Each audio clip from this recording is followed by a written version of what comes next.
My name is Jamie Piles. I joined Samaritan in December of 1996.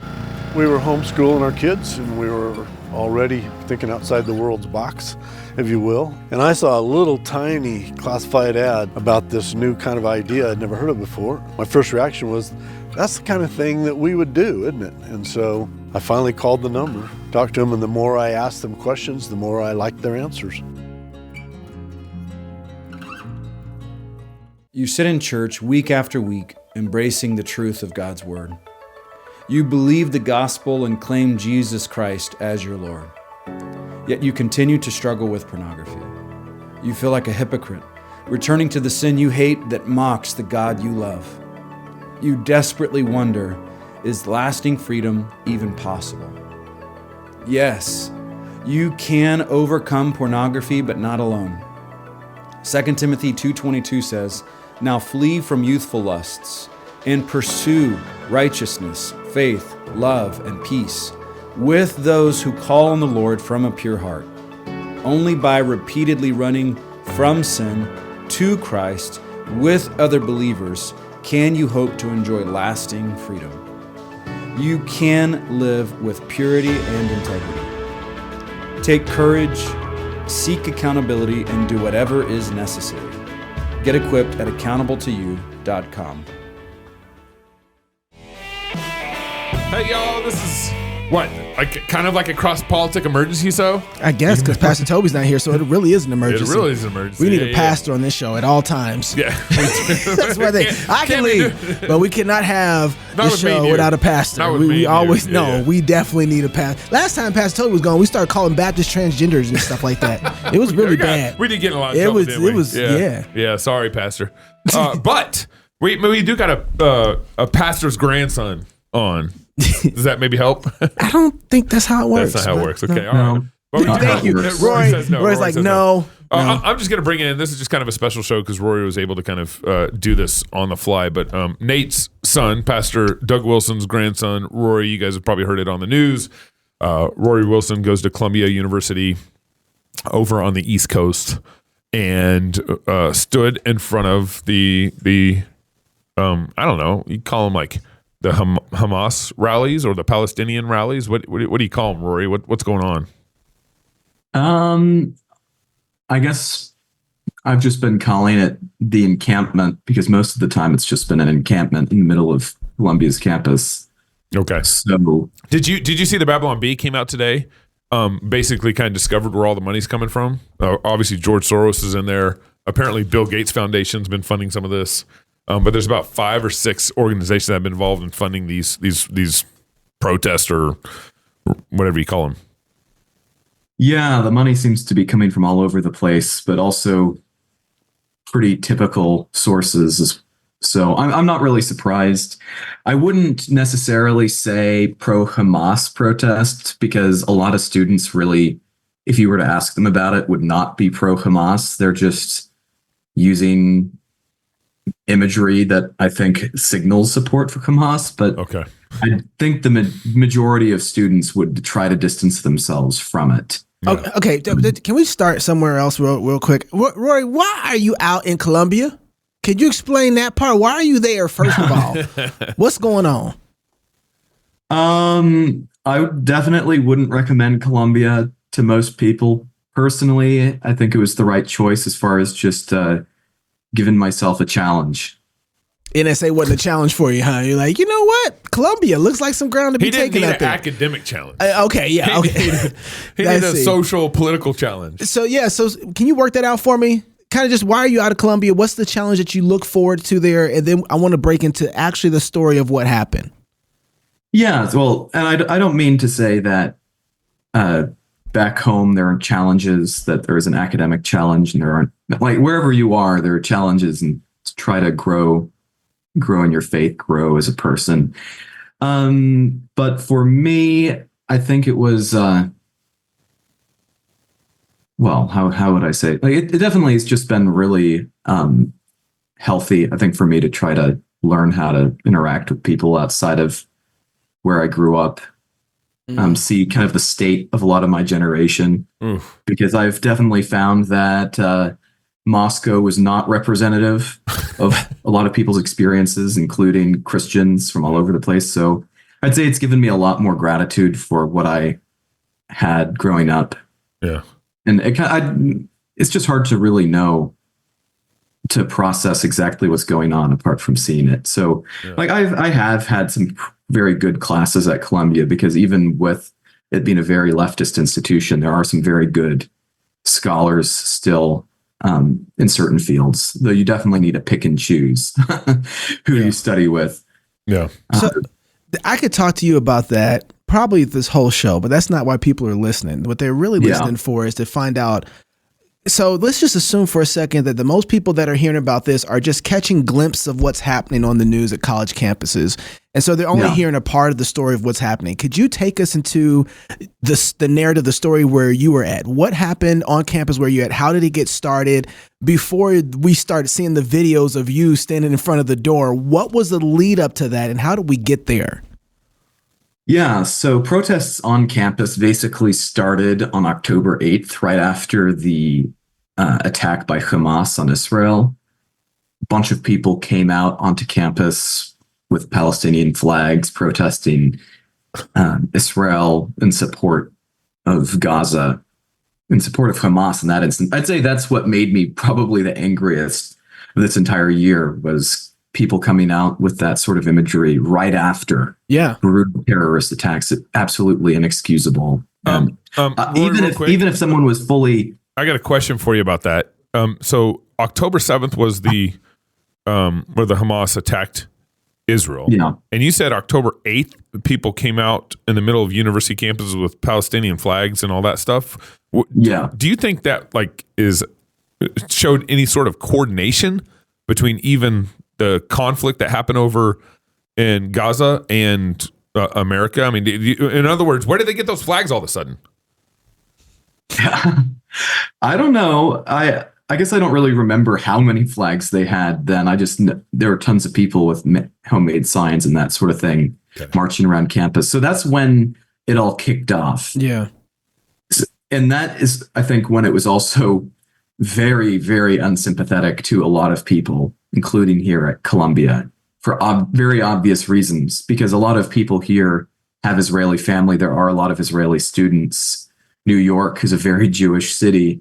And so it caused a lot of people to be quite scared, because a lot of people, there are people with connections to Israel. I have a friend who had a friend who died. So at least one degree of separation from people who'd been casualties in this war. So that continued, the protests periodically continued, and they really started to pick up pace this semester as the civilian casualties started to mount in Gaza. And which I think that's also a little bit more understandable why people would be upset.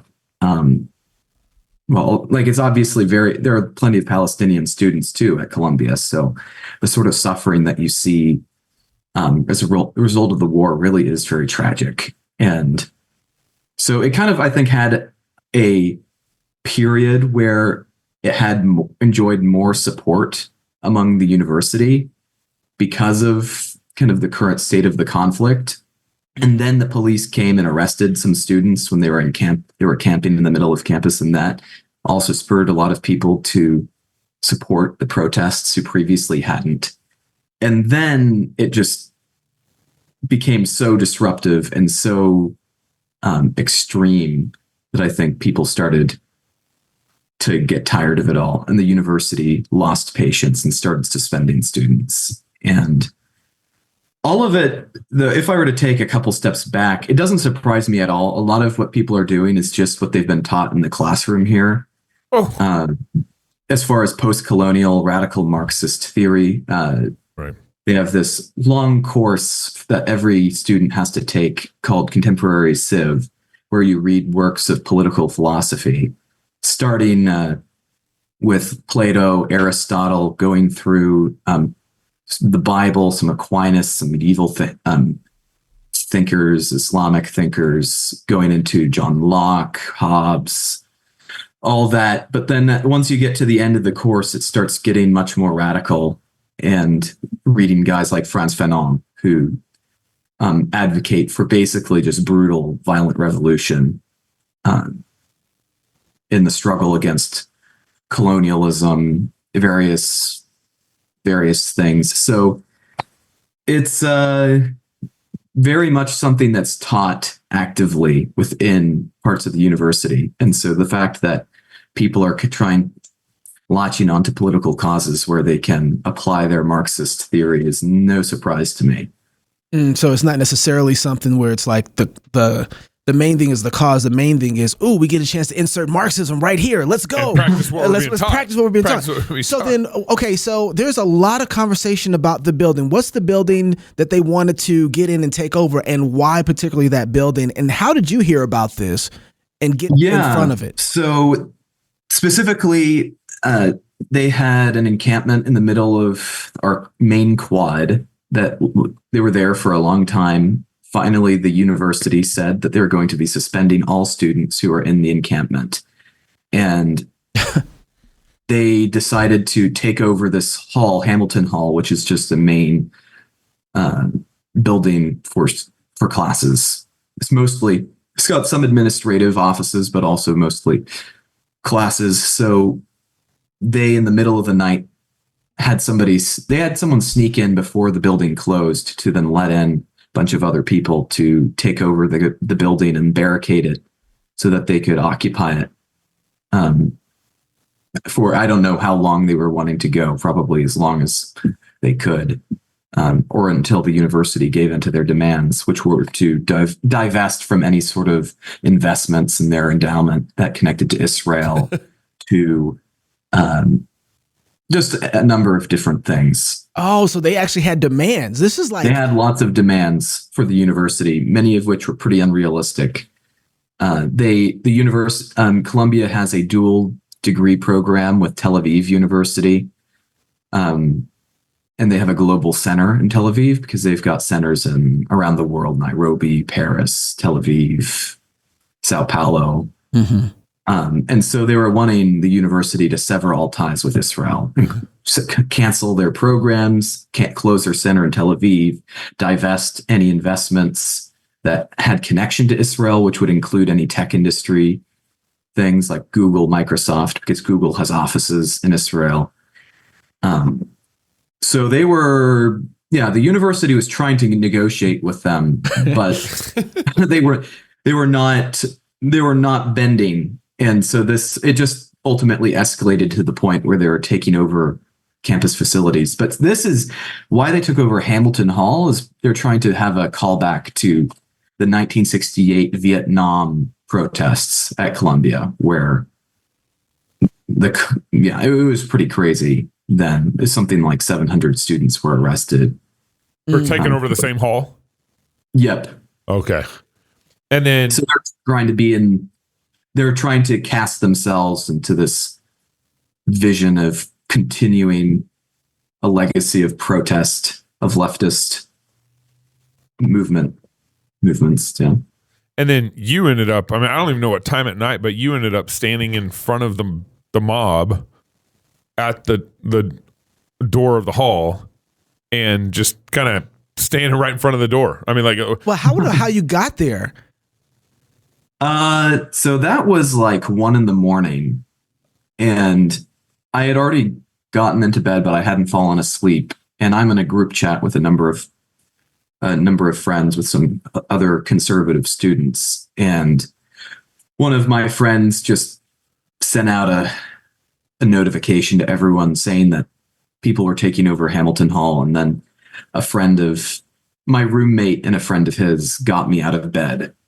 And we ran over to see what was happening after midnight. Bro, and so they had already smashed windows. They'd already barricaded the inside of the doors. Okay. But they were taking these steel tables in a public seating area to barricade the outside of the doors. And so all their human chains that they had blocking off other people from the front of the building had to part ways to let the tables through. And so that's when my friend and I came to the front of the building. It happened very it was very much spur of the moment. I don't even remember what I was thinking exactly for a lot of it. I know. I'm going to go in front of the mob. I was like, I got in front of them. Yeah. My friend Charles, who was with me, when he saw them carrying the tables, just flipped out and latched onto one of them and trying to prevent them from taking it. And so I just went with them. So I think we might have just been kind of carried up to the front. That's funny. He's like, I'm surprised. You can call your dad and be like, Dad, listen, it's about to get crazy. Just want to let you know. All right, I'll talk to you later. Yeah. And a lot of people don't know. This is where I'm actually a little frustrated with Rory. Okay.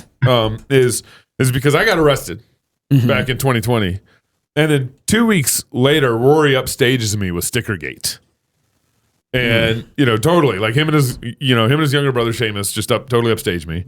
And then Rory's like he's like, this is some sort of competition to him. He's like, I got to compete. He's like, I'm gonna try to get arrested in another state. Yeah, he's like, I'm gonna go. And then so now that same high school kid that I knew that protested my arrest and did great with StickerGate, now he's in Columbia doing his thing.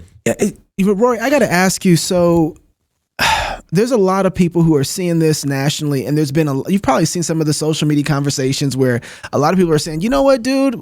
Let them take the building, let them burn it down, just let it all go and whatever. It's a liberal university. What's your response to something like that? Because you're saying, they're taking over the hall. I'm going to show up there. And they're like, no. Let it go. Well, it's not like they're going to actually take over the hall in the long term.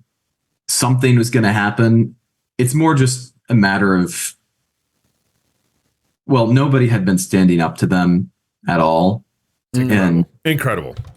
So I'm under no illusions that Columbia is a very corrupt institution. I don't have much hope for it. I don't have almost no hope for it in the long term. Well, even just the short term, it's definitely a mess. And so I'm not going to lay myself out to try to maximize its influence in the U.S. Right. Or anything, to try to prolong its power. Because it still has quite a lot of influence and power as far as its connections to elite institutions and just levers of power. So I'm not doing anything to try to prevent Columbia from losing its influence. I'm just as when there's a mob, when the rule of law is being completely touted and they're smashing buildings and they're trying to bully people into complying with ridiculous demands in line with this radical Marxist theory, which I think is repugnant. I think I should stand against that publicly. Ultimately, at the time, I didn't know if the police were going to show up. So it was more, I was thinking that if I can stand here, it will make it easier for campus security and police to deal with the situation when they get onto the scene. And did you call them? Did you call campus security and police? Yeah, I know a guy who was calling 911 when my friend was getting dragged off, saying that there was assault happening. No, I have other friends who made 911 calls. I called campus security immediately afterwards, and nothing. No response from your police and your campus security. Zero response. Yeah, not really any response. Well, they answered my call. They gave me the impression that police were going to come. Then they never followed up. Oh my gosh! So we're on our own. Okay, that's good to know. Does my answer make sense though? It's not like I'm laying out for maximizing Columbia's power or something. No. As much as these people it's a mob, and they're standing for some really bad ideology that I don't agree with, and so I don't regret at all making a public statement against it. Yeah, Rory, what would you say to those people? Because some other people are also trying to chalk this up as hey, it's just free speech. Why are you against them and their pro-Palestinian free speech? It's not free speech when they're smashing buildings, and at this point now, my commencement is canceled. No. So they completely derailed the end of the semester, and we let them. For everyone at the university, they helped instigate this sort of movement across the entire country, across different Was universities. Columbia the first one that started doing Columbia is kind of the epicenter of most of this. Wow. So, it's not like this stuff wasn't completely benign by any stretch. And I don't think if they had within the legal parameters protested and supported Palestine, even I guess all power to them. I disagree. I definitely disagree with how they understand what's happening. But that would be a different situation. This wasn't just free speech. Roy, I got to ask you, so what's been the fallout? Sometimes when you see someone, and we saw it here when we took a stand in COVID and, we decided we're going to protest. It brought a lot of, and they arrested, it brought a lot of people out saying, maybe we should be standing up too and not just let these dictators roll all over us. And so we started seeing some pushback in the culture side. Has any other good fallout come from this, from people seeing you guys stand there in front of the doors and say, no, not like this? Yeah. And I think because of, I, for one, have gotten a lot of different messages from people thanking me for taking the stand, quite a number from people from all over the place. I've been surprised how this has been pretty much a bipartisan thing. Even if conservatives seem to be much more sympathetic, a lot of more centrist left people seem to also appreciate what we did. Oh, interesting. So, especially in the Jewish community. So, I've gotten I got a message on LinkedIn from this guy who is a pretty high up Democratic operative for decades, an older Jewish guy who was thanking me for standing up against the mob. And so I personally, it's been really surprising to me how much positive response I've gotten. Just, it seems like a lot of people were very discouraged by seeing a lot of what I would say is pro-Hamas rhetoric. Even if you asked individual students, and it'd be only the most radical people would support Hamas, a lot of the imagery that's being used is very, very extreme. A lot of students don't even know what they're doing. There's this one chant in Arabic that was chanted in the encampment here that translated meant rise, rise, rise, rise the revolution from the water to the water, which from the river to the sea. There is no God but Allah, and the martyr is Allah's beloved. Right. And so you have all these students chanting about there is no God but Allah and the martyr, and praising Islamic martyrdom. Sounds like that. It's crazy. So, man, but boots on the ground and getting the temperature directly, what do you think is going to be next? How do you think this is going to end? With the Israeli conflict, no, just on the campus as the students are kind of being blindly led, and you got people there who think they're doing a good thing. We've kind of been through this in history before. I just wonder, is a campus saying, you know what, we better figure out how to do something. This is going to get ugly. Well, I think that's already been what's happening. Columbia's completely shut down campus. I can't even go onto campus right now. Yeah. And so they're just making sure that nothing crazy happens for the rest of the semester. And from what I can tell, there have been university responses in other places. I guess that the most intense stuff is already over on campuses, especially reaching the end of the semester, going into the summer, and other schools might just peter out in their protests. Roy, didn't you were a COVID baby? You were supposed to graduate during COVID from high school. Yep. Didn't your graduation get canceled because of COVID? Well, Logos ended up still having a graduation, but it definitely was modified. Yeah. So most people, most of my peers didn't. They didn't have graduation, and now they're at Columbia and not going to get another graduation. That's insane. Yeah. Roy, the time we have left with you here, real quick, what is the status of your current court case? How much can you talk about it? StickerGate. Where's StickerGate at? Where are we at with this? Oh, Pastor Toby's here. Come on in, Pastor. It's, well, I don't have a whole lot to say on it. We're currently still in the Idaho Court of Appeals waiting on we've already presented arguments, if I understand correctly, since this happens pretty independently of me at this point. So the Court of Appeals has heard both sides now, and we're just waiting on the Court of Appeals. I think it's three judges to determine which way it should go. We're in the Court of Appeals. That's where we're at. Okay. Out of city of Moscow. Wow. And the city of Moscow has now washed their hands of it and has the state, which is Raul Labrador, who's a conservative AG, now defending our city against Rory. Rory, were you selling drugs? Nope. He was slinging stickers. This can't be. We can't be going to the Court of Appeals because you put a sticker on a pole that had hundreds of other stickers on there. That's not what we're talking about. It is what we're talking about. Was there drugs in the stickers? Like acid scratch. Was there illegal stuff? Was it an acid scratch sticker? What was in the stickers? Satire. Hey man, people don't like satire. That's so good. Satire is very, very dangerous, man. It is very, very dangerous. Do you? I guess this is insane. So, can you? What are you charged with again? Posting something illegally? What's the charge? Posting on a pole without permission. So some sort of marketing advertising ordinance that he broke. Yeah, we are wasting tax dollars on this. Oh, 100%. Yes, we are. 4 years.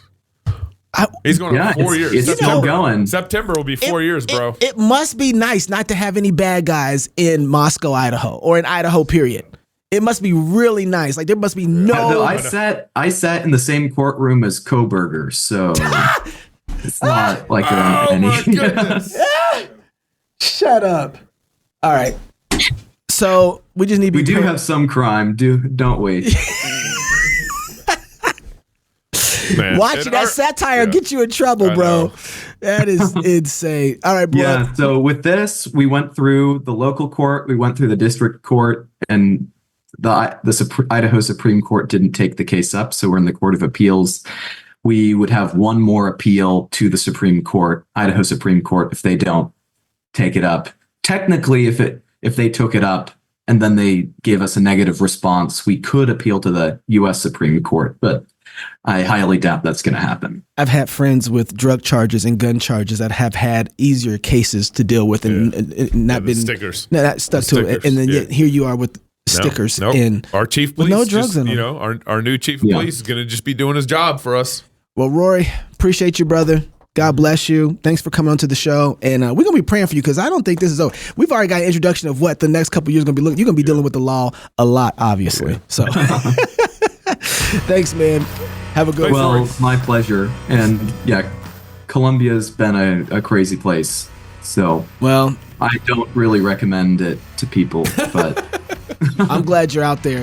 If you're single, get married. If you're married, have you some kids. And if you have kids, go baptize them. Until tomorrow, love God with all your heart, soul, mind, and strength. Love your neighbor as yourself. Go fight, laugh, and feast. This is Cross Politics.